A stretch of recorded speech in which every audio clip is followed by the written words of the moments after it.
Lute never coached in the NBA, but his impact is profound. His players have won a combined 22 NBA titles. He had 17 first-round draft picks, and his players made close to $1.2 billion and counting in the association. Here's Steve Kerr on Coach Olson back in 2015 after leading the Warriors to his first title as a coach. Who are you thinking of right now? I'm thinking of Lute Olson. I'm thinking of Phil Jackson, Lenny Wilkins, Greg Popovich. I've been blessed to play for the greatest coaches ever, and I've learned a ton from them, and they've all helped me get here. And I was blessed with an unbelievable group of guys in my first year. I can't believe how lucky I am. Thanks.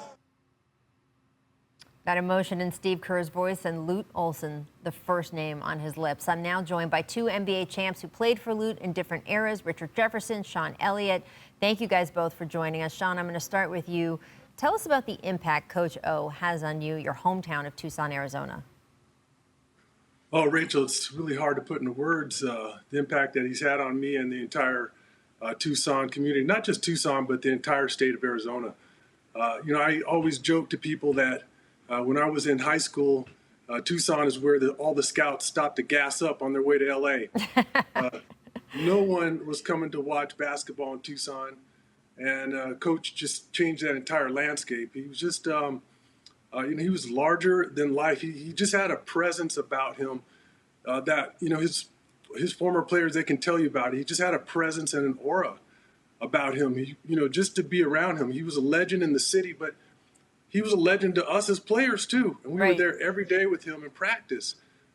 It's hard right now for all of us because we're still trying to digest this because, again, if you're around Coach long enough, you almost felt like he was a god, like he was immortal. Richard, you said recently that Olson is still underrated despite being a Hall of Famer. Can you explain more why you feel that way? Well, I just, when you reel off of his accolades, it's just, it's just hard to put in words. It's like, because even with all of that basketball that he accomplished, and Sean will attest to this, I'll never forget this, man. When I was in college and Sean and Steve Kerr and Tom Tolbert, these guys would come back and they would be at one table with Coach laughing and drinking wine. And I would just be so afraid of them. All of us would be so afraid of them. We never understood. They're like, what is wrong with those guys?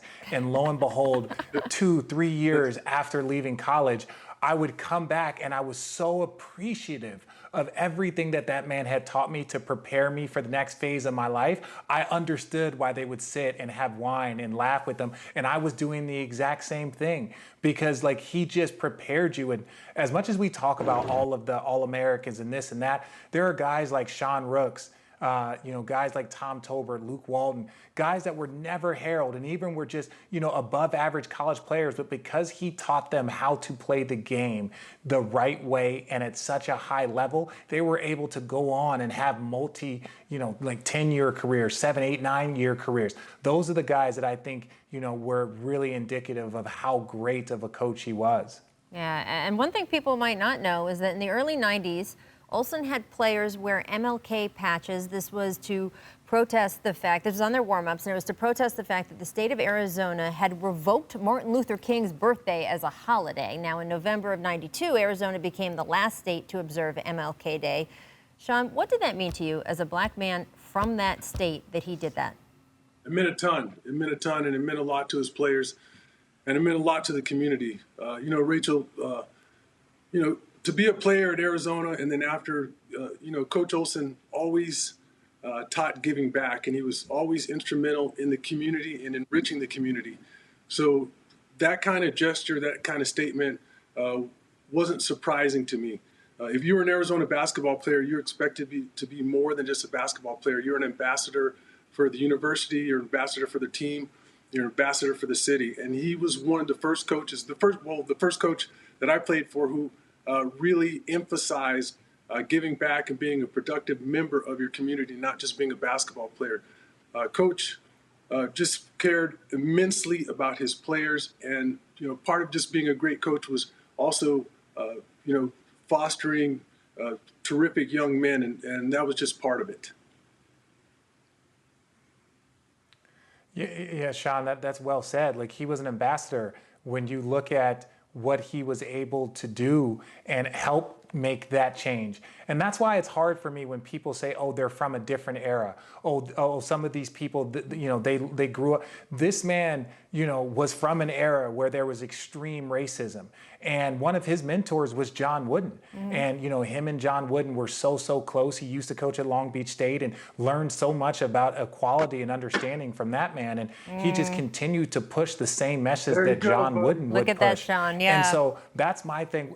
Yeah, see that? That's the thing when people Richard say, can't see it right now, but Sean's holding up a picture. Richard. Well, no, yeah, That's by I John wish I could Wooden see also. that. But when people say that, it's and it's just, you know, you say a different era, and this man was from a different era, but he still understood equality. He still understood how important voices like MLK were, and we're still fighting that exact same fight that he was fighting as an ally that we're fighting today.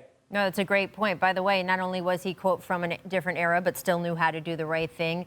The era I'm mentioning, in the early 90s, there was a lot of public backlash against him for stressing what he did, going against the state with that Martin Luther King holiday. And he did it anyway because he knew it was the right thing to do. Richard and Sean, thank you so much. Go ahead. Can I Yeah, say please. this one thing too? Absolutely. Really quickly, Rachel, he was I think at the time he was the highest state paid employee. Yes. Because these college coaches are state employees. So when you talk about, you know, someone that makes a lot of money and has a lot of profile standing against what they believe is wrong, this man was doing this a very long time ago when it was very unpopular.